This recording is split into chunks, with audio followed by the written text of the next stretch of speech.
Damn, that's a fat ass. God. Sorry. I mean, you have a nice ass, too, but Jesus. It's like Rachel, but in a truck version. Ooh, that's nice. Welcome to my new car.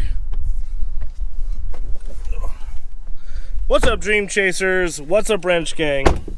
We are in a Ram 3500 Mega Cab Limited.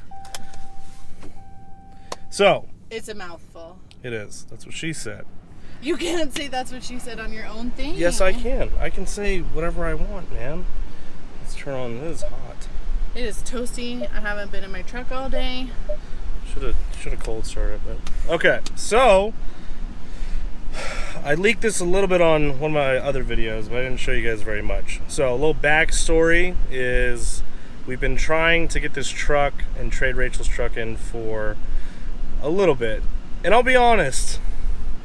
The reason I wanted to trade Rachel's truck in is because she crashed into somebody. I didn't think you were going to tell everybody. So you can tell them what happened.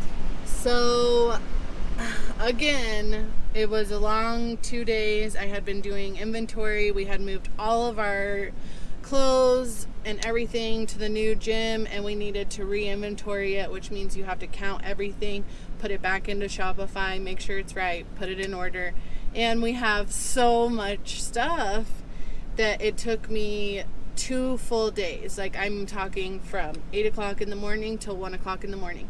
So I was sleep deprived, hadn't eaten all day, and extremely irritated because it is a frustrating process if you don't have a good partner to work with.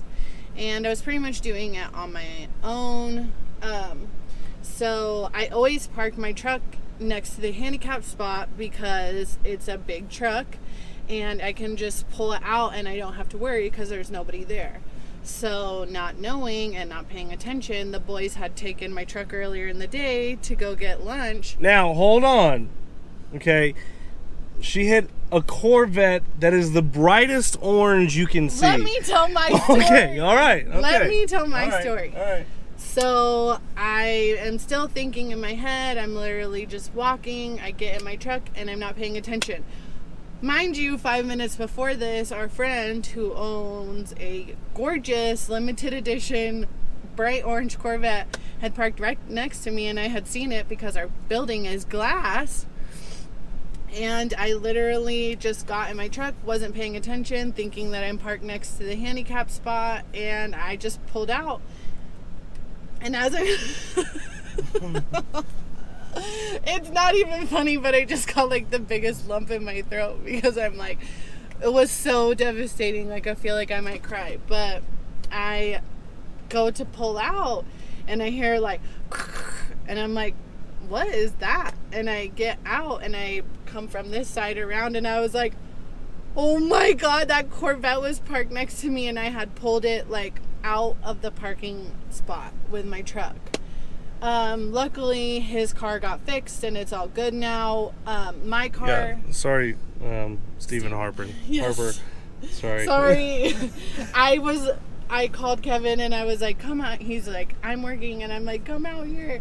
And he was like, oh fuck, and just hung up the phone. And Steven came out there and I was just like apologizing profusely because I was not paying attention. I was like very frazzled, hungry, tired, and those are not excuses to not be paying attention, but I just didn't even see it and I pulled out of the parking spot. Luckily there was not that much damage done to my truck, and luckily the Corvette got fixed. It got fixed like 3 weeks after it got pulled out of the parking spot.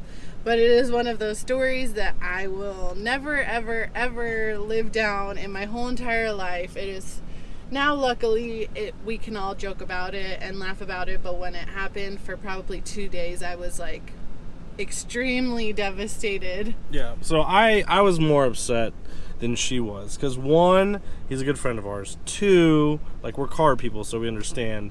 And like, Those three, are your children. Yeah, and three, it's like, oh my god, it happened at my fucking gym. So I got really in upset. front of a glass business. Yeah, I got really upset. I hopped in the Viper and I just fucking bounced. So I never made a video on it because I didn't want to like make her feel worse than it was. But now it's like kind of funny. So honestly, though, after that happened, I was looking for an excuse anyways, and that kind of gave me the excuse. So the damage on this was like a little piece. The Corvette, it was the hood, the fender, the wheel, like it was like $18,000 worth of damage. This was like $800. So anyways, that got all fixed. And then I spent, ever since that happened, I spent trying to find the truck that we needed, because me and David are going to be traveling together. So a 2500 can do the job. But if we can get a dually, which we always talked about getting a dually, even we made videos a year ago about that. So a dually is what we really wanted, and then that way, you know, this will be the last truck we buy for like a long time. And I say that. Always say that. Yeah, but I say that because this is the best truck you can get.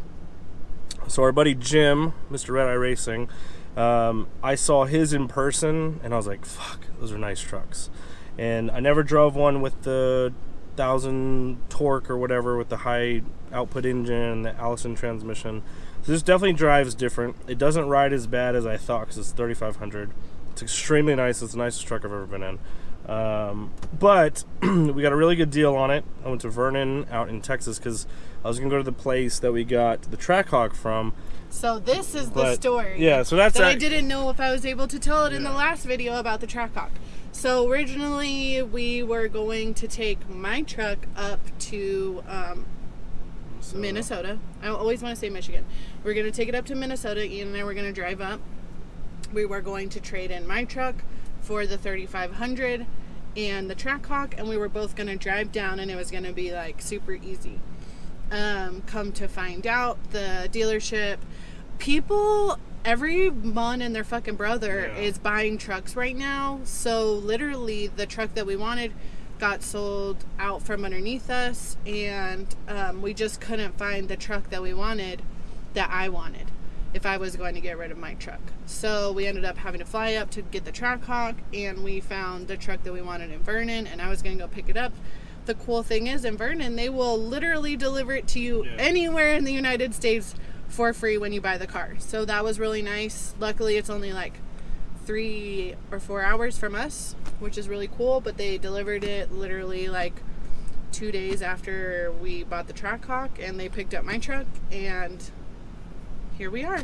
Yeah. So, as you could guess, it's black on black on black on black on black. Black exterior, black interior. The cool thing is, it's got this, I don't even know what this is. It's kind of like, it looks like wood, or I don't know, but it's pretty nice. The seats are super comfortable. It's got a sunroof, which I don't think my last truck had. And it's got the big screen, the split screen. You can put it, you know, all one screen, or you can split the screen, which is really cool. The nicest thing about this truck is the lane departure. Yes. Because so like, this thing is huge. How wide this thing is. But it's not terrible when you're driving. No, it isn't. But it's nice to have the lane assist because it'll kick you over. So, and then this has all the trailer shit, all the gadgets, and we'll go over some other stuff. So, the one thing that the mega cabs don't have that the crew cabs have is you can get the 55-gallon tank. So Jim upgraded his, so I already knew that's what I was going to do. So I already have an appointment next Friday, because again, if you guys don't know, we're going to Florida, we're going to FL2K, me, Rach, Dave, and Ken Dog, we're going to head over there, so we're going to go race. Road trip. And then, but that's why I wanted the mega cab, because although it's nicer to tow a trailer with the longer bed, it's more comfortable to have a mega cab. Once you've owned a mega cab, and if you've owned one, it's hard to go back to a crew cab. And I'm not saying there's not room in the crew cabs, but to be able to lean the seats back, and like Rachel's 5'10", I'm 6'2", Dave's 6'2", like to have 3 tall people in a truck where you can like layout, especially on a 21-hour road trip, which will probably be the first of many. It's gonna be really nice. So we're gonna get the tank installed next week, and then we'll do the fifth wheel probably the week before we leave. And then our buddy Stephen Harper's brother, so Michael Harper, he's got a 2-car trailer, and I'm pretty sure he's gonna let us borrow it. So that'll be nice, and then we can worry about buying a trailer in 2021.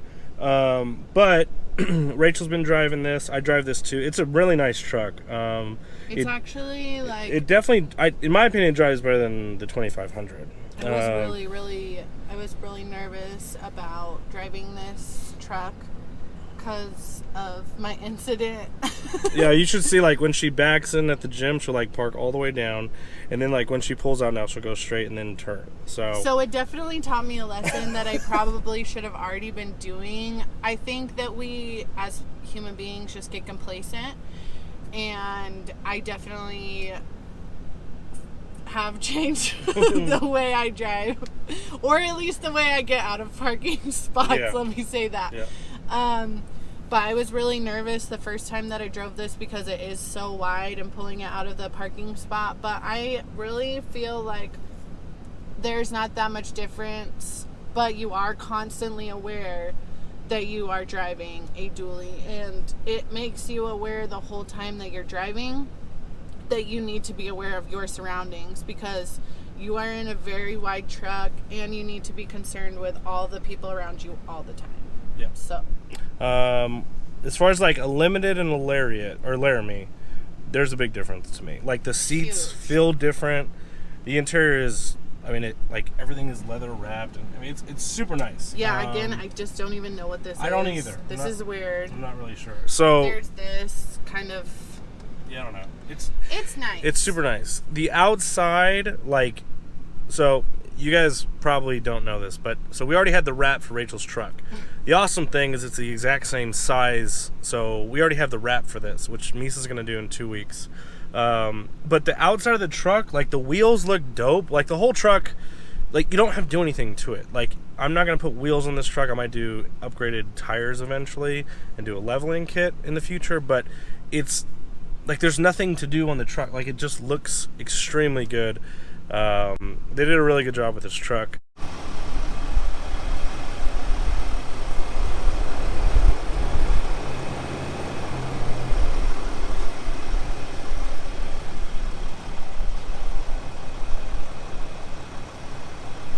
So my buddy from Streetcar Takeover, Justin, it was funny. Like literally a week before we got this, he posted he got a crew cab, exact same thing, limited, black on black on black, and I was like, wow, dude, we're gonna be twins again.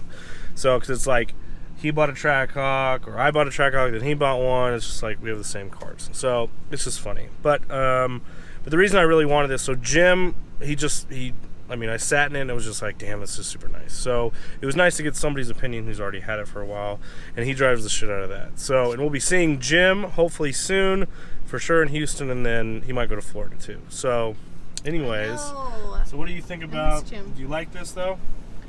I am actually pretty surprised how much I do like this. Again, I am a fucking badass and daily drive a huge truck, but it is really nice. I feel like every single time I say it when we get a new truck that it's like the smoothest riding truck, but comparatively, like, there is a huge difference between this and the 2500. I still do love my 2500. I love the one before that was Linex, but this is, I think, what our goal has been for a long time. And we just made the decision to just do it, and it is really not that bad to daily drive it. Yeah. I like it. I mean, if I had the choice, would I daily drive a dually every day? No, but I do, and it really is not that bad. No. But I enjoy it. Hopefully next summer we'll be getting Rachel the V8 Wrangler when it comes out. So that's what she wants. So hopefully if the gym's doing well and everything's going good, and you never know. We might actually make money on YouTube, and then Rachel could just use that money from YouTube to buy a car. What? Do YouTube as a job? I know. So, but I'll show you guys around the outside real quick, and then we'll do some videos later on this week about driving around and how we feel and blah, blah, blah, blah.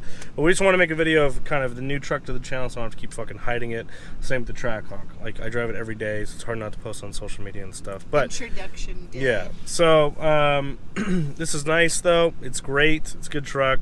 And the good thing is we had to really test it with the new 55-gallon tank and driving it to Florida in about a month or so. So if you're in Florida, we're going to be going to Bradenton Motorsports. It's going to be a lot of fun. We might go a day early and stay a day later.